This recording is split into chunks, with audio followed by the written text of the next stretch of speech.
It's playoff time in the state of North Carolina. John Johnson alongside Chanel Porter. First, Chanel, thank you for picking up for me. 2 weeks ago, we unexpectedly had to put our dog Peyton down.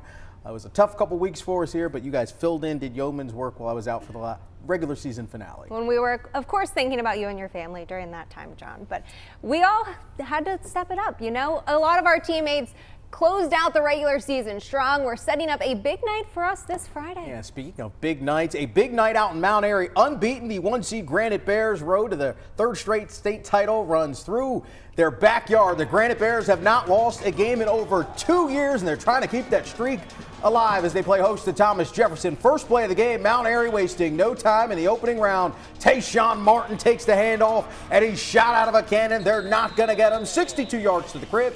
It's 7-0 Granite Bears. Now still in the first, Mount Airy looking for more. Landon Gallimore connecting with Zach Goins. He's going to lose the football, but he picks it back up, and he's headed to pay dirt 50 yards to extend the lead to 14-0. Now it's not all about the offense. The Mount Airy defense holding up their end of the bargain. John Martin with the sack. It's a fumble. D. Dawkins recovers as the Granite Bears pitch a shutout. 68-0, the final. No bye week for East Surrey. 1 week after claiming the conference title, the Cardinals open up the postseason against Southwestern Randolph. First quarter, Cardinals are turning to the ground game. Hatcher Ham is hammering his way into the end zone as the Cards take a 6-0 lead. Second quarter, same score. Southwestern Randolph on the march.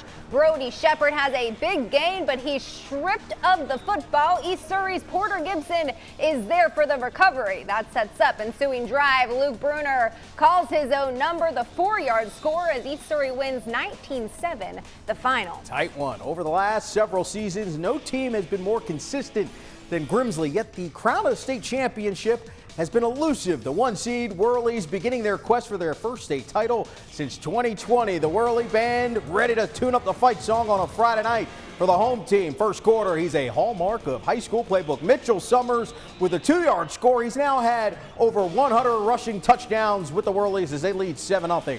After they force a turnover, it's not deja vu. It's Summers again. Another short TD run. It's 14-0 Grimsley.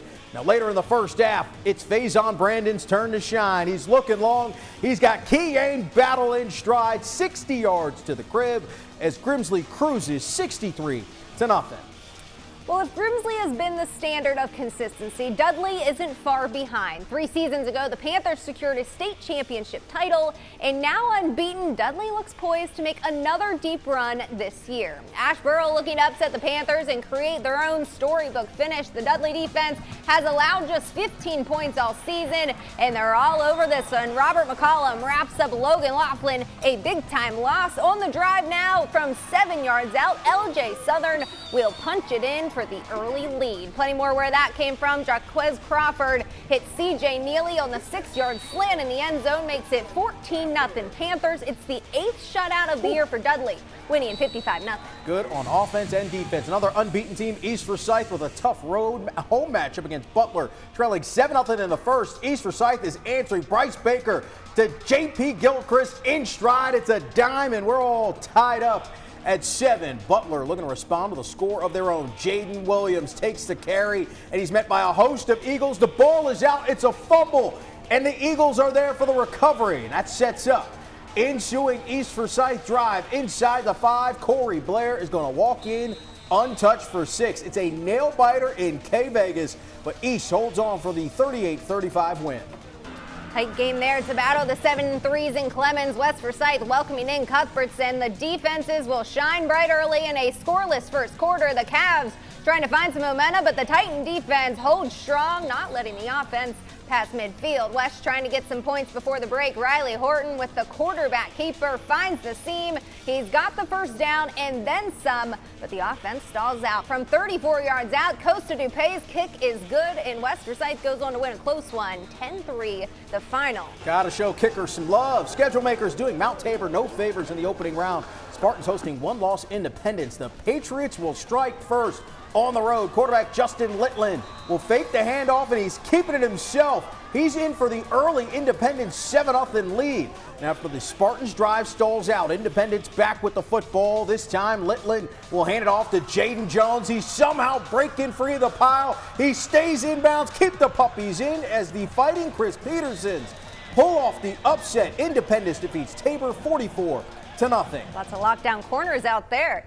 Two 6-4 teams, Reagan and Southeast Guilford, match up in round one Friday night. It's the Raiders trailing by 3 to start. Brenner Pridgeon being pressured, dumps it off to John Evans Jr. He is turning on the burners up the sideline, cutting it back to midfield and in for the score as Reagan takes the lead 21-17. The Falcons answering back quick. Alexander March hands it off to Ian McKinnon for the score. It's an overtime thriller with Southeast Guilford coming out on top 46-45.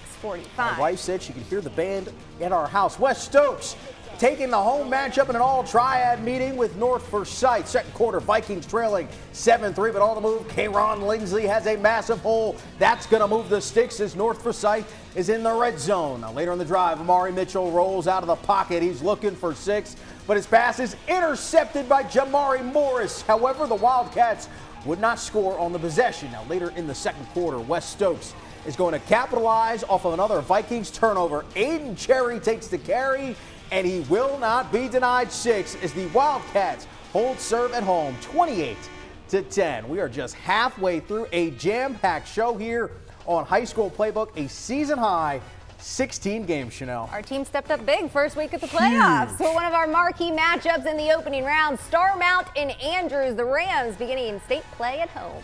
Plus, it's our playoff edition of our Play of the Week. More High School Playbook just ahead.